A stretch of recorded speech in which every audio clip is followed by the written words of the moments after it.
हजरत उमर के ऊपर इतनी बड़ी जिम्मेदारी, वो जवाब देते हैं, उनकी रूहानियत बोलती है, न जाने उमर से कहां कहां लफ्जिश होगी, और जब लफ्जिश होगी तो उमर की गिरफ्त होगी, और जब उमर की गिरफ्त होगी तो रसूलुल्लाह को शर्मिंदगी भी होगी कि कोई उम्मती अगर गिरफ्त में आएगा तो वो उम्मत तो नबी की कहलाएगा, और ये नबी को गवारा नहीं कि मेरे किसी उम्मती की गिरफ्त हो।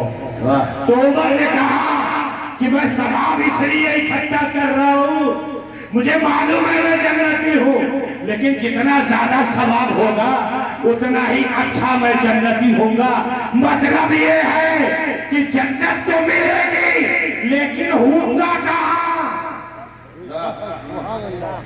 बहुत बड़ी जन्नत है, और उमर की ख्वाहिश यह है कि हुजूर के कदमों में ही रहूं, तो जहां हुजूर होंगे वही उमर भी हो, इसलिए मैंने अमीरों को जमा कि जितनी उमर के आस में किया होगी उतना ही रसूल से कुर्बत होगी। वाह सुभान अल्लाह।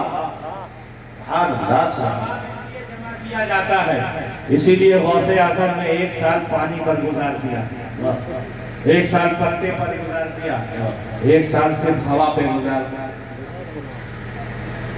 कि अल्लाह अपने वलियों को खिलाता भी है, खिलाता भी है और जिंदा भी रखता है, और हर डर खौफ से।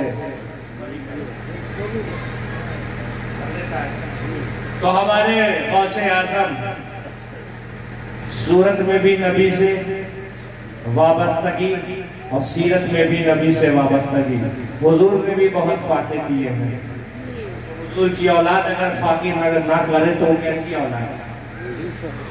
हम अगर अपने घर अपने सामने का खाना मंगतों को ना दें तो इसका मतलब ये फॉल्ट हमारा है, उस मंगते का नहीं है। नबी की सीरत को जब नबी के गुलामों ने अपना लिया तो हर घर में खाना भी पकने लगा और हर घर में बरकत भी आने लगी। वाह। इतना कोरोना काल से गुजरे, इतने सारे लोग बैठे हो, ईमानदारी से बताना कोई भूखा सोया?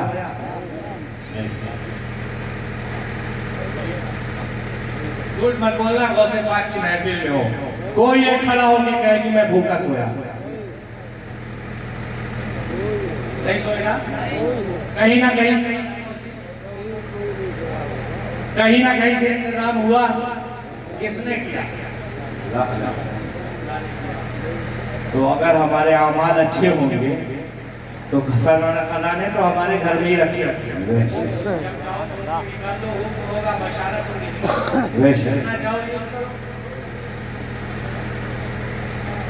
बस नेक अमल की जरूरत है। उसी को गौसे पाक ने कहा कि मेरे दामन से, मेरी सीरत से वाबस्ता हो जाओ, मेरे चाहने वालों से करीब हो जाओ।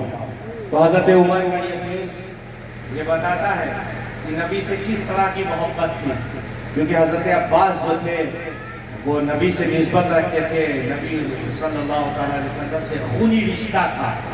उस रिश्ते को मलहूज रखने के लिए और तमाम अपने बाद वालों को समझाने के लिए हज़रत उमर ने ऐसा किया कि रिश्ते को कभी नजरअंदाज नहीं करना चाहिए। वो नबी से रिश्ता हो या बाप बेटे का रिश्ता हो या दादा पोते का रिश्ता हो, रिश्ते को आप दौलत के सामने मत लाइए जी। रिश्ता अल्लाह की जानिब से बनता है तो उसकी इंपॉर्टेंस होती है। जो अल्लाह ने दिया है आपको, उसकी आपको जरूरत है। जो अल्लाह की जानिब से मिला, बाप बेटे का रिश्ता ये अल्लाह की जानिब से, मामू खाला फूफी चच्ची का रिश्ता ये अल्लाह की जानिब से है, ये बंदों का बनाया हुआ नहीं है जी। हुजूर की भी आल औलाद है, हुजूर की भी बेटियां हैं, हुजूर के भी दामाद हैं, ये रिश्ता वहां से है, अल्लाह की मशीयत से।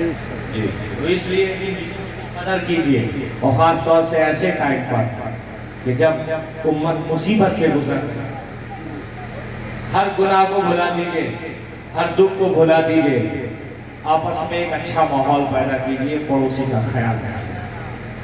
ये सैयदना गौसे पाक रज़ी अल्लाह तआला से सच्ची मोहब्बत का सिला हो।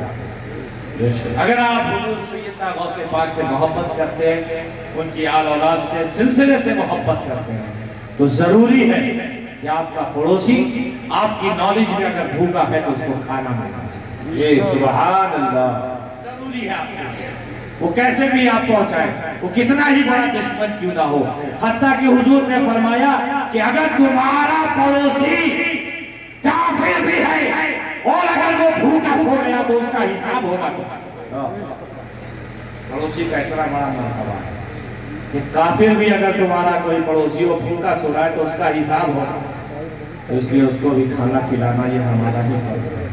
और न जाने कितने काफिरों ने ऐसे कलमा पढ़ा है, इस अफआल से मुतासिर होकर, इस अखलाक से मुतासिर होकर सैकड़ों लोगों ने कलमा पढ़ा। हज़रत सैयदना ख्वाजा गरीब नवाज के हाथ पर जो इतने सारे 90 लाख की तारीख में आता मुसलमान हुए, वो यूं ही हो गए थे क्या?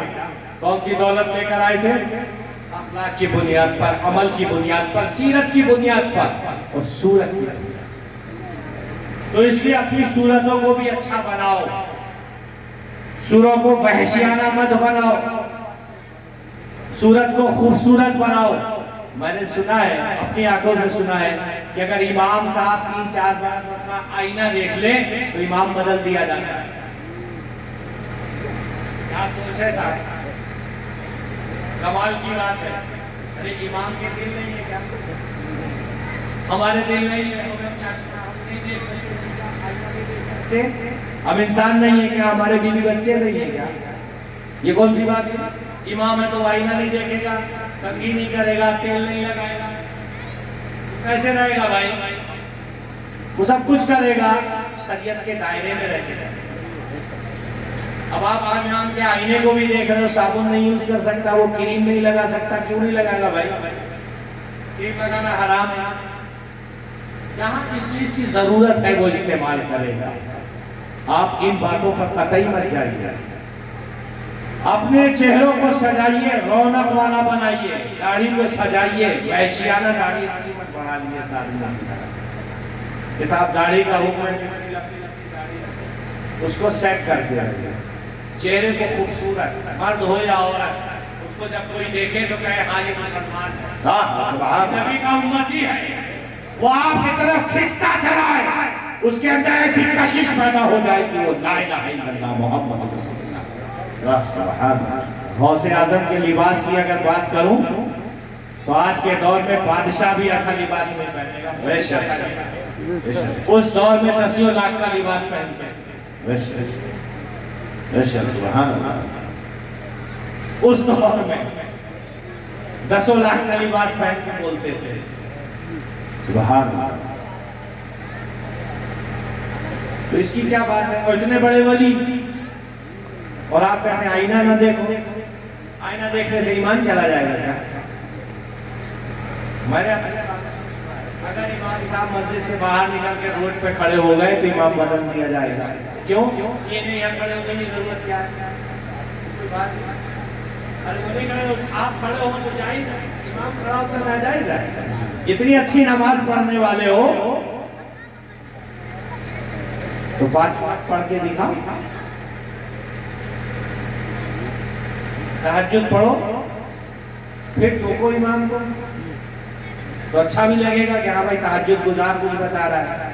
आप बीड़ी खड़े होकर रोड चौराहे पे पी रहे हैं और इमाम आईना भी ना देखे।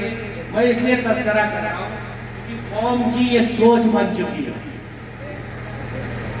इस सोच को बदलने की जरूरत है। इमाम जो होता है हमारा खजाना होता है, ये खजाना है, इसको खजाना समझो।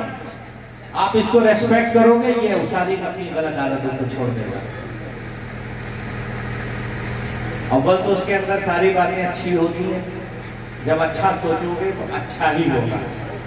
और जब आप किसी में कीड़ा निकालना शुरू करोगे तो सारी जिंदगी कीड़ा ही निकालेगा, कभी आप नहीं कर सकते। तो इसलिए जो इज्जत की चीज है उसको इज्जत की जाए, बच्चों से मोहब्बत की जाए और बड़ों से प्यार किया जाए। एक बार दूर से पाक